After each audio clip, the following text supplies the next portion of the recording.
Imagine spending your entire life apologizing, not because you hurt someone, not because you made a terrible mistake, but simply because you felt too much. Maybe you've heard the words before. You're too sensitive. Why are you crying over something so small? You're overthinking it. At first, they're just comments. Then they become labels. Eventually, they become part of your identity. You stop asking whether those words are true. You simply start believing them. So, you teach yourself to hide. You swallow your tears before anyone notices. You pretend that loud places don't overwhelm you.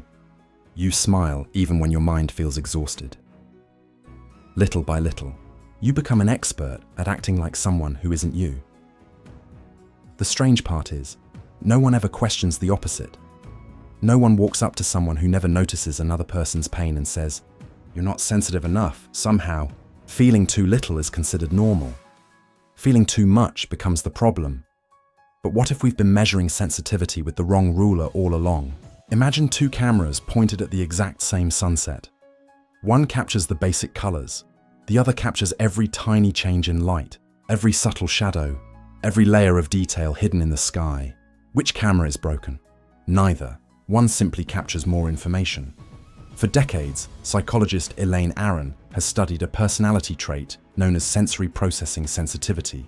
Her research suggests that roughly 15 to 20% of people naturally process experiences more deeply than average. They're not necessarily more emotional.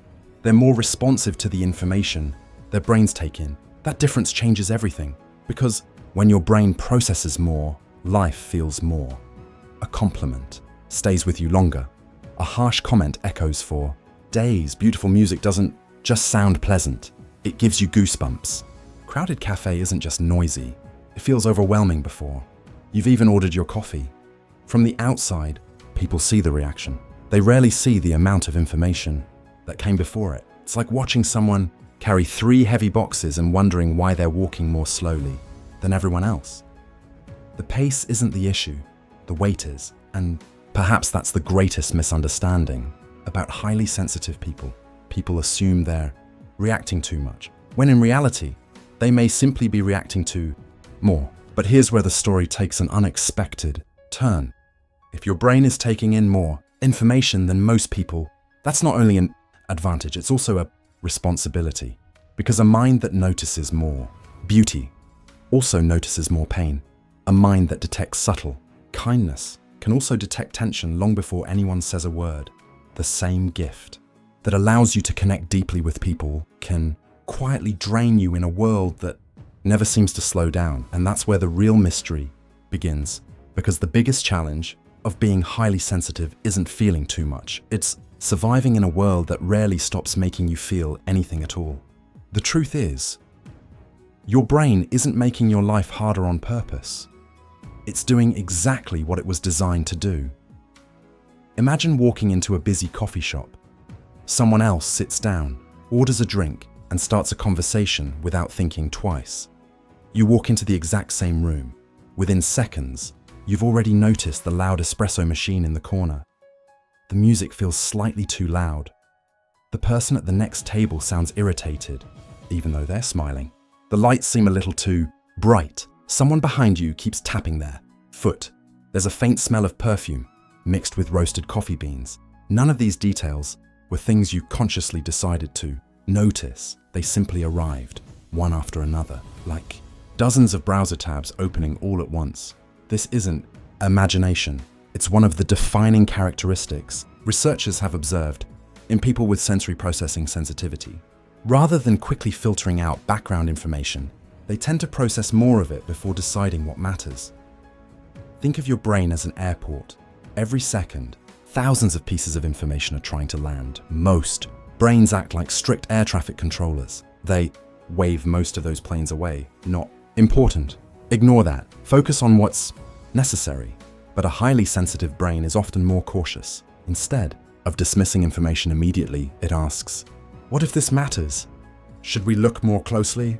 It's an incredible ability when you're solving complex problems, reading subtle emotions, or noticing patterns that other people miss.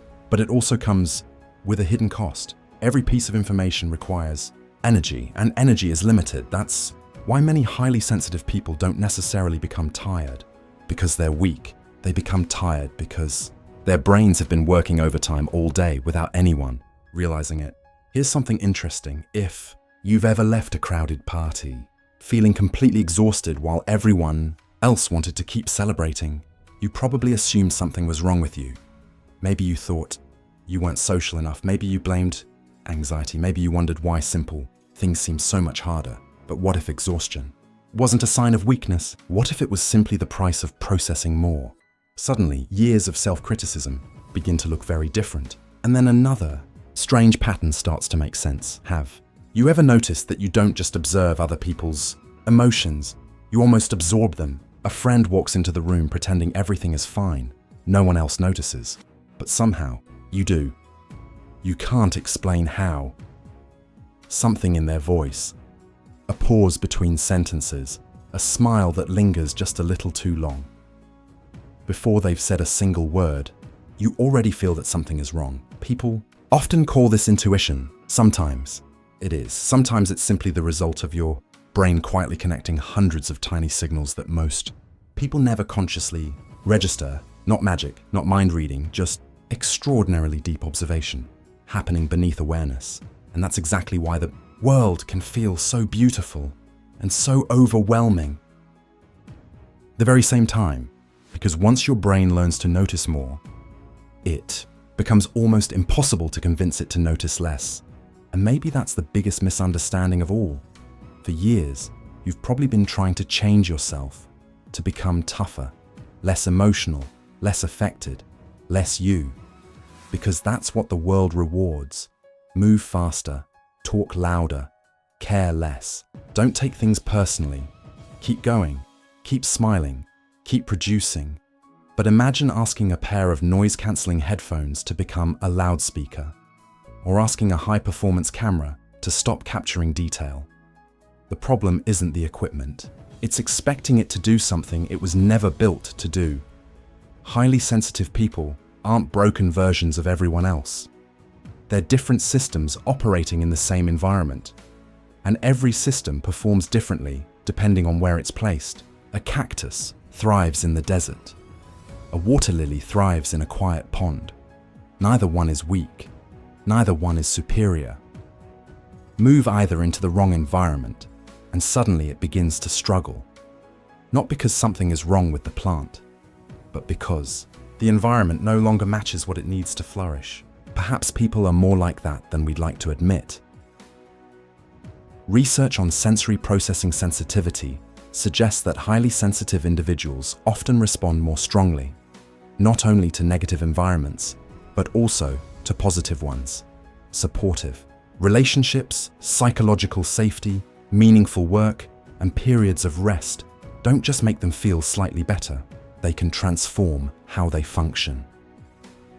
The same nervous system that becomes overwhelmed by constant stress can become remarkably creative, deeply compassionate, and exceptionally observant when given the right conditions. That's a remarkable trade-off, because the very thing you've spent years trying to hide may also be the source of your greatest strengths, your ability to notice what others overlook, to hear what isn't being said, to make people feel understood, to create art that moves others, to solve problems by seeing patterns hidden beneath the surface. These aren't accidental talents. They're often connected to the same mind you've been apologizing for. So perhaps the goal was never to become less sensitive. Perhaps the goal was to stop believing sensitivity needed fixing in the first place. Think back to the beginning of this video. How many times have you apologized for crying, for caring too much, for needing quiet, for feeling overwhelmed? What if those apologies were never necessary? What if you've spent years trying to win a game that was designed for someone else's nervous system? Maybe strength doesn't always look like becoming harder. Maybe sometimes strength is protecting the parts of yourself that the world keeps asking you to abandon. Because the people who feel deeply are often the same people who love deeply, create deeply, listen deeply, and change other people's lives deeply. So the next time someone tells you that you're too sensitive, don't rush to defend yourself. Just remember this. You are not experiencing too much life. You may simply be experiencing more of it. And perhaps that was never your greatest weakness. Perhaps it has been your greatest gift all along.